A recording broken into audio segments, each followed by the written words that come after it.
Hello guys. तो आज हम लोग पढ़ेंगे क्लास 12 फिजिक्स का चैप्टर नंबर 1, जो कि है हमारा इलेक्ट्रिक चार्जेस एंड फील्ड्स। ठीक है। तो सबसे पहले आज हम लोग का जो है पहला लेक्चर है।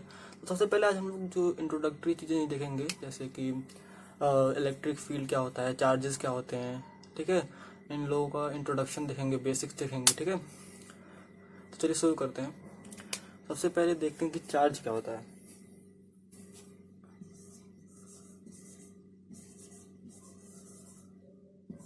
ठीक है। तो चार्ज जो है वो होता है एक इंट्रिंसिक प्रॉपर्टी ऑफ मैटर। अब इंट्रिंसिक प्रॉपर्टी क्या होता है?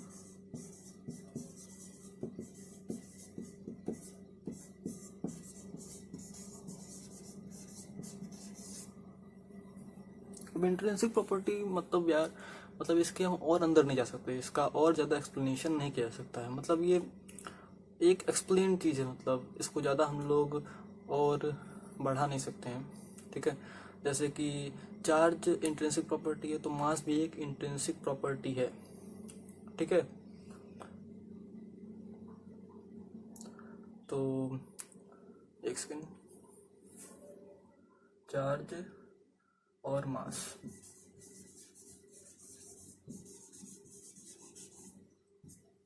और एक चीज और नोट कर लीजिएगा कि चार्ज हमेशा मास के साथ आता है। ठीक है। लेकिन मास हमेशा चार्ज के साथ नहीं आ सकता है, ऐसा कोई जरूरी नहीं है।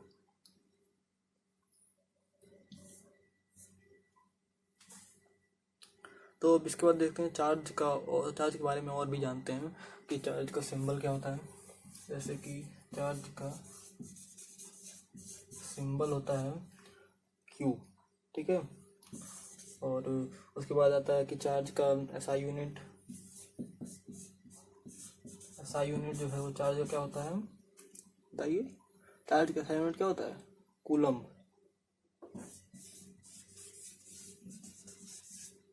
ठीक है। अब इसके बाद देखते हैं चार्ज जो है वो स्केलर क्वांटिटी होता है।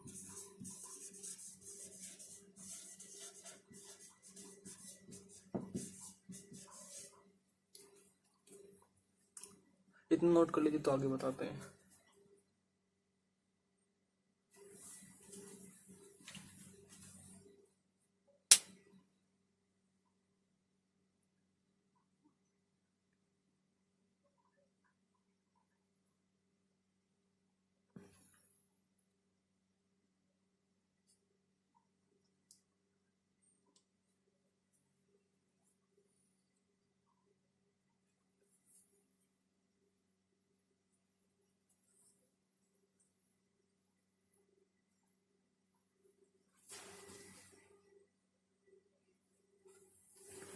हो गया नोट। अब आगे देखते हैं।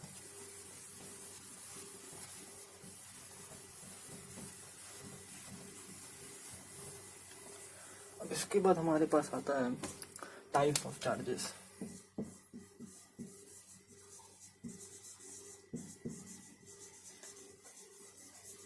ठीक है। चार्ज कितने टाइप्स होते हैं सबको पता है यार। पॉजिटिव चार्ज होता है और एक होता है निगेटिव चार्ज।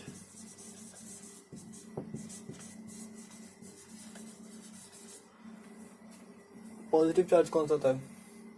सिंपल है यार, जिसके आगे पॉजिटिव साइन लगा पॉजिटिव चार्ज, नेगेटिव साइन लगा नेगेटिव चार्ज। ठीक है।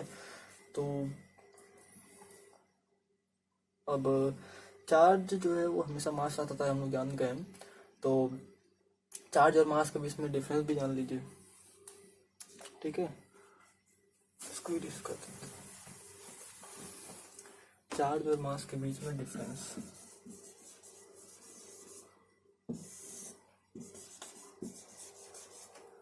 ठीक है। तो चार्ज पॉजिटिव और नेगेटिव दोनों हो सकता है। ठीक है। लेकिन मास मास वो सिर्फ और सिर्फ पॉजिटिव ही होता है।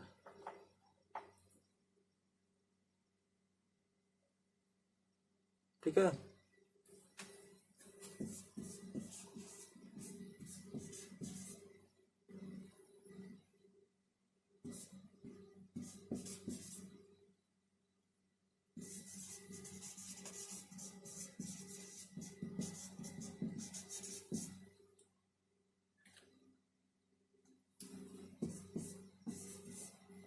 दूसरा चीज और होता है कि charge always comes with mass.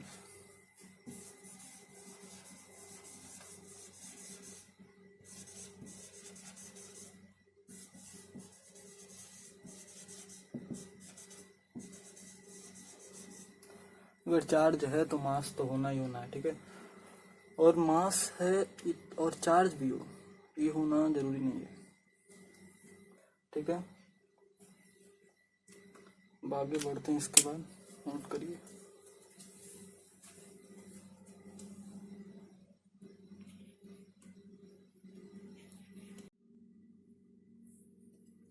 तो हम लोग देखते हैं कंजर्वेशन ऑफ चार्ज, ठीक है।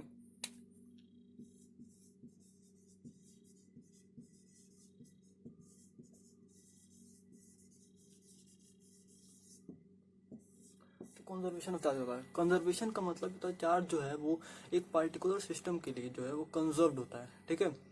मतलब उसको कोई मतलब उसको चार्ज क्रिएट नहीं कर सकते हम लोग, जैसे कि ये लोग बचपन से पढ़ते आ रहे होंगे, ये charge can neither be created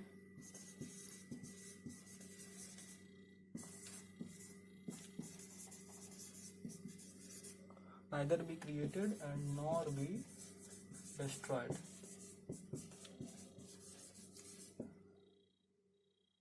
but can transferred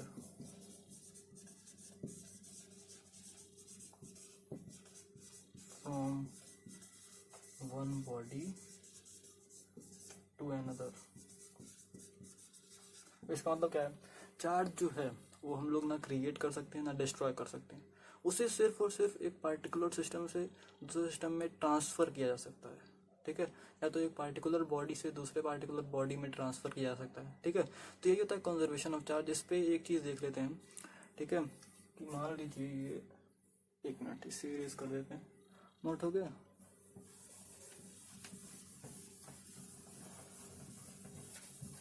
जैसे मान लीजिए ये दो सिस्टम है, ठीक है, एक ये तो इसमें है, ठीक है, +3 कूलम का चार्ज है, और एक ये +1 कूलम का चार्ज है, और एक ये -2 कूलम का चार्ज है, ठीक है। और सेकंड में क्या है, +2 कूलम का चार्ज है, एक +3 कूलम का चार्ज है, और इसे हमें फाइंड करना है। तो इसे आप कैसे फाइंड कर सकते हैं, ठीक है। तो इसके लिए एक पार्टिकुलर चीज है, जैसे कि यहाँ पे लिखा है कि चार्ज जो है वो कंजर्व्ड होता है, यानी कि neither be created not be destroyed, ठीक है। तो यहाँ पे एक पार्टिकुलर आइसोलेटेड सिस्टम के लिए चार्ज होता है वो कांस्टेंट होता है, यानी कि देखिए जैसे Q1 Q2 Q3 समझ लीजिए, Q1 dash Q2 dash Q3 समझ लीजिए, ठीक है। तो यहाँ पे Q1 + Q2 + Q3 वो इक्वल टू होता है Q1 dash + Q2 dash + Q3 dash, ठीक है। अब इसको इस पे अप्लाई करके देखिए, यहाँ पे कितना है, 3 1 4 -2 1, ठीक है, 1 कूलम का चार्ज है। अब यहाँ पे क्या हो सकता है, कितना हो सकता है जल्दी बताइए, -3 कूलम का चार्ज होगा, करके देख लीजिए ना, ठीक है। तो ये जो होता है इसे हम लोग बोलते हैं कंजर्वेशन ऑफ चार्ज, ठीक है। नोट करना हो तो कर लीजिए।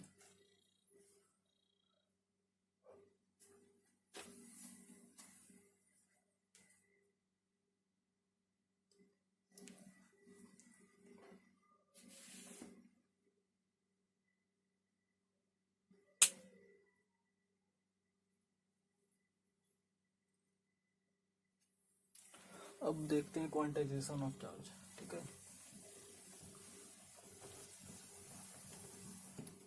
देखना है क्वांटाइजेशन ऑफ चार्ज,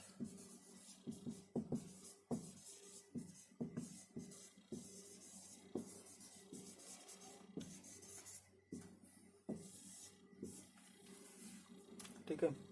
तो क्वांटाइजेशन का मतलब क्या होता है, यानी कि जो चार्ज है वो केवल फिक्स्ड अमाउंट में अवेलेबल होता है, ठीक है। जैसे कि ये मार्कर है, ठीक है। तो ये सिर्फ हम 1 मार्कर 2 मार्कर या 3 मार्कर ले सकते हैं। हम लोग 1 2.5 डेढ़, ऐसे तो नहीं ले सकते ना। तो ये एक फिक्स्ड अमाउंट है, ऐसे ही चार्ज का भी एक फिक्स्ड अमाउंट होता है, ठीक है। तो क्वांटाइजेशन का मतलब होता है फिक्स्ड अमाउंट, फिक्स्ड अमाउंट में ही तो चार्ज है आपको मिलेगा, ठीक है। तो अब देखते हैं कि जो स्मॉलेस्ट चार्ज जो एग्जिस्ट करता है वो कितना होता है, बताइए जल्दी।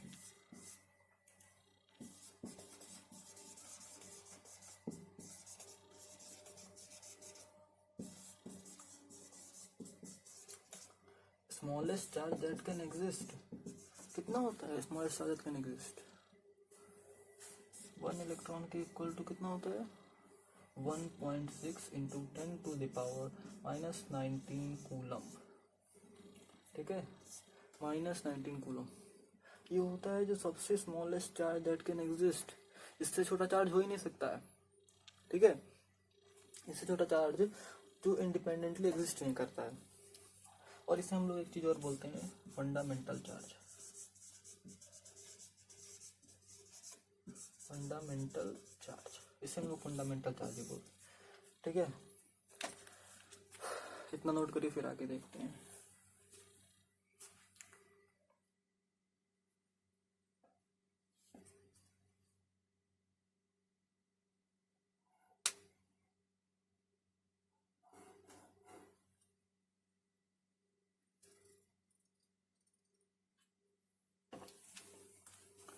अब एक पॉइंट और देखिएगा जो, ठीक है, एक पॉइंट और देखिए,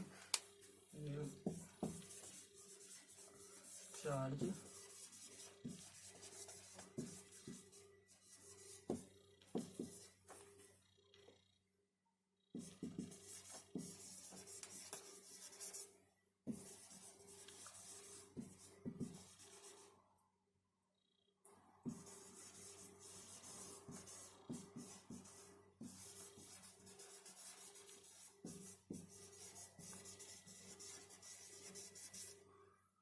चार्ज जो है वो केवल एग्जिस्ट करता है इंटीग्रल्स में, इंटीग्रल्स में, यानी कि integral multiple of fundamental charge, ठीक है। जैसे कि पता है ना, चार्ज 1.5 नहीं हो सकता, 2.5 नहीं हो सकता है, 1/2, 2/2, 2/3 नहीं हो सकता है, ठीक है। तो इस तरह से चार्ज एग्जिस्ट नहीं करता है। चार्ज सिर्फ और सिर्फ एग्जिस्ट करता है या तो +1 इलेक्ट्रॉन होगा, या तो -1, या तो +2 होगा, या तो -2, या तो +3 होगा, या तो -3, प्लस Ne और प्लस माइनस और -Ne, ठीक है। तो चार्ज सिर्फ और सिर्फ इसी फॉर्मेट में एग्जिस्ट करता है, ठीक है। तो ये तो हो गया क्वांटाइजेशन ऑफ चार्ज, ठीक है। तो इसका एक और चीज ये नोट करिए, quantization of charge is equals to integral multiple of fundamental charge, ठीक है। ये जो है आगे न्यूमेरिकल्स बहुत कम आने वाला है, ठीक है। तो इस पर जरा ध्यान दीजिएगा, Q is equals to +-Ne, ठीक है। तो अब इसके बाद ये नोट कर लीजिए, उसके बाद मिलते हैं नेक्स्ट लेक्चर में। नेक्स्ट लेक्चर में हम लोग क्या पढ़ेंगे, कूलम्स लॉ, ठीक है। इसके बाद हमें कूलम्स लॉ ही पढ़ना है, ठीक है ना। तो मिलते हैं नेक्स्ट लेक्चर में। चैनल पे यार नए ही हो गए, सब्सक्राइब कर देना, वीडियो अच्छा लगा तो लाइक करना, ठीक है। Thank you.